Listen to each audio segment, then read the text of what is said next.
రాజోలు రాజకీయ చదరంగంలో అసలేం జరుగుతోంది? దశాబ్దాల చరిత్ర ఉన్న ఆ నియోజకవర్గం వైఎస్ఆర్ కాంగ్రెస్ పార్టీకి ఎందుకు అందని ద్రాక్షలా మిగిలిపోయింది? రాష్ట్ర వ్యాప్తంగా ప్రభంజనం వీచిన ఉద్దండ పిండాలు రంగంలోకి దిగిన ఆ గడ్డపై వైసీపీ జెండా ఎందుకు ఎగరలేకపోయింది?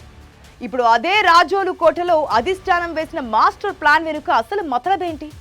రాజకీయ దురంధరుడిని తప్పించి ఆ బాధ్యతలను మహిళా నేతకు అప్పగించడం వెనుక ఉన్న ఆ నిగూఢ వ్యూహం ఏంటి? రాజోలు రాజకీయ ముఖ చిత్రాన్ని మార్చేయబోతున్న ఆ లోగుట్టేంటి?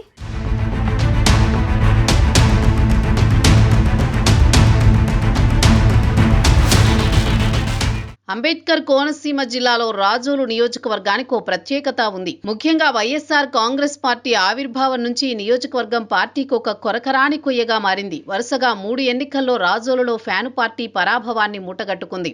2014, 2019 ఎన్నికల్లో ఇంజనీరింగ్ ఇన్ చీఫ్ గా పనిచేసిన బొంతు రాజేశ్వరరావును బరిలోకి దింపినా ఫలితం దక్కలేదు. ముఖ్యంగా 2019లో రాష్ట్రంలో వైసీపీ ప్రభంజనం వీచినా రాజోలులో మాత్రం కేవలం 700 ఓట్లతో ఓటమి పాలవడం వైసీపీ శ్రేణులను తీవ్ర నిరాశకు గురిచేసింది. అభ్యర్థి స్వయంకృతాపరాధమే అప్పట్లో పార్టీ ఓటమికి కారణంగాని విశ్లేషకులు భావిస్తున్నారు.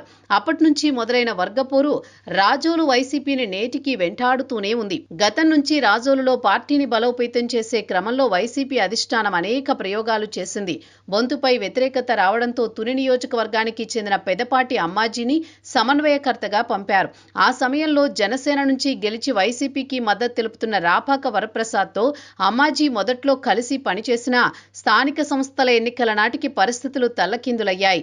అభ్యర్థుల ఎంపికలో అమ్మాజీ ఒక వర్గాన్ని, రాపాక మరో వర్గాన్ని ప్రోత్సహించడంతో రాజోలు వైసీపీ 3 ముక్కలాటగా మారింది. పార్టీకి తలనొప్పిగా మారిన ఈ వ్యవహారాన్ని సర్దుబాటు చేసేందుకు అమ్మాజీని వెనక్కి పంపి రాపాకకే పూర్తి బాధ్యతలు అప్పగించారు. అయినా గ్రూపు రాజకీయాలు రాజోలు వైసీపీని వదిలిపెట్టలేదు.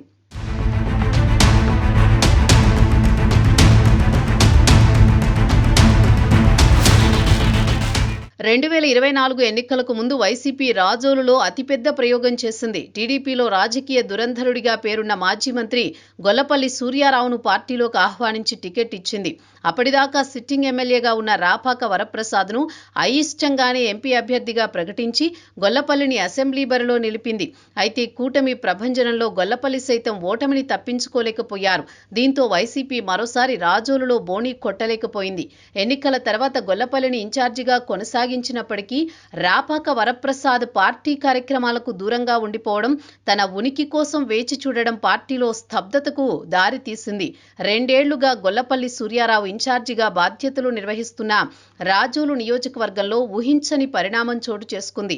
గొల్లపల్లి కూతురు అమూల్యను తెలుగుదేశం పార్టీ రాజోలు ఇన్ఛార్జిగా నియమించడంతో నియోజకవర్గ రాజకీయాలు రసవత్తరంగా మారాయి. తండ్రి కూతుళ్లు రాజకీయంగా వైరమున్న ప్రధాన రాజకీయ పార్టీల ఇన్ఛార్జీలుగా ఉండడం వైసీపీలో గొల్లపల్లి వ్యతిరేక వర్గానికి ఆయుధంగా మారింది. ఆయనపై అధిష్టానానికి ఫిర్యాదుల పర్వం మొదలైంది.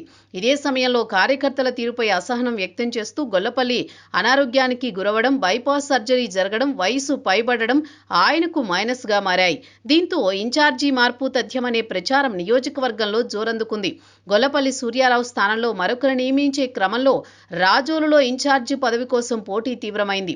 జెడ్పీటీసీ సభ్యురాలు మట్టా శైలజ, మాజీ ఎంపీ చింత అనురాధ, మలికిపురం జెడ్పీటీసీ బల్ల ప్రసన్న, తెన్నేటి కిషోర్, మాదిగ వంటి హేమాహేమీలతో పాటు గల్ఫ్ కన్వీనర్ దొండపాటి శశికిరణ్ కూడా రేసులోకి వచ్చారు.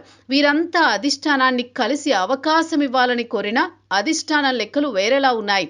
వివాదాలకు దూరంగా ఉంటూ అందరినీ కలుపుకుపోయే సౌమ్యురాలి కోసం వెతికిన జగన్మోహన్ రెడ్డి చివరికి పాముల రాజేశ్వరిని ఖరారు చేశారు.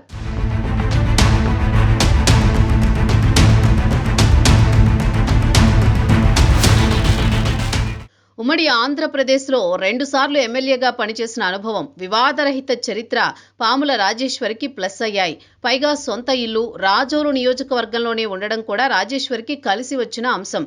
అందుకే రాజోలులో జనసేన కంచుకోట బద్దలు కొట్టాలంటే స్థానిక నాయకురాలు, రాజకీయాలపై పూర్తి అవగాహన ఉండి పట్టున్న నాయకత్వంపై దృష్టి పెట్టిన అధినేత పాముల రాజేశ్వరికి పార్టీ పగ్గాలు అప్పగించారు. ఎగ్జిక్యూటివ్ కమిటీ సభ్యుడు కేఎస్ఎన్ రాజు, రాపాకకి విధేయుడిగా ఉంటూ నియోజకవర్గంలో రాజకీయాలను శాసిస్తున్న వైసీపీ సెంట్రల్ ఎగ్జిక్యూటివ్ సభ్యుడు కేఎస్ఎన్ రాజు, పాముల రాజేశ్వరి ఎంపికలో చక్రం తిప్పారు. రాపాక వరప్రసాద్ వర్గం మద్దతు కూడా మరో కారణమంటున్నారు.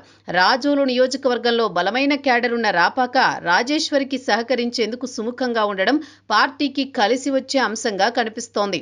రాజోలు వైసీపీ రేసులో ఉన్న బల్ల ప్రసన్న భర్త కూటమి ఎమ్మెల్యేతో సన్నిహితంగా ఉంటున్నారని ఆరోపణలు రావడంతో ఆమె పేరు వెనక్కిపోయింది. తెన్నేటి కిషోర్ మాదిగకు పార్టీ పెద్దలు ఆశీస్సులున్నా మాదిగల జనాభా తక్కువగా ఉండడంతో భవిష్యత్తులో మంచి అవకాశం కల్పిస్తామని హామీ ఇచ్చి పరిశీలనకే తెన్నేటిని పరిమితం చేశారు. మరో ఆశావహుడు శశికిరణ్ సామాజిక సేవా కార్యక్రమాలతో పార్టీకి విధేయుడిగా ఉన్నప్పటికీ విదేశాలలో ఉండడం ఆయనకు మైనస్ అయింది. దీంతో ఇప్పుడు రాజోలు వైసీపీ భారం పాముల రాజేశ్వరి భుజాలపై ఉంది. గొల్లపల్లి సూర్యారావుకి పీఏసీ మెంబర్గా గౌరవమిచ్చి రాజేశ్వరిని క్షేత్రస్థాయిలోకి పంపడం ద్వారా రాజోలు నియోజకవర్గంలో జగన్ కొత్త అధ్యాయానికి శ్రీకారం చుట్టారు. మరి 3 ఎన్నికలుగా ఊరిస్తున్న విజయం ఈసారైనా రాజేశ్వరి నాయకత్వంలో వైసీపీని వరిస్తుందా? రాజోలు గడ్డపై ఫ్యాను జెండా రెపరెపలాడుతుందా అనేది తెలియాలంటే 2029 ఎన్నికల దాకా వేచి చూడాల్సిందే.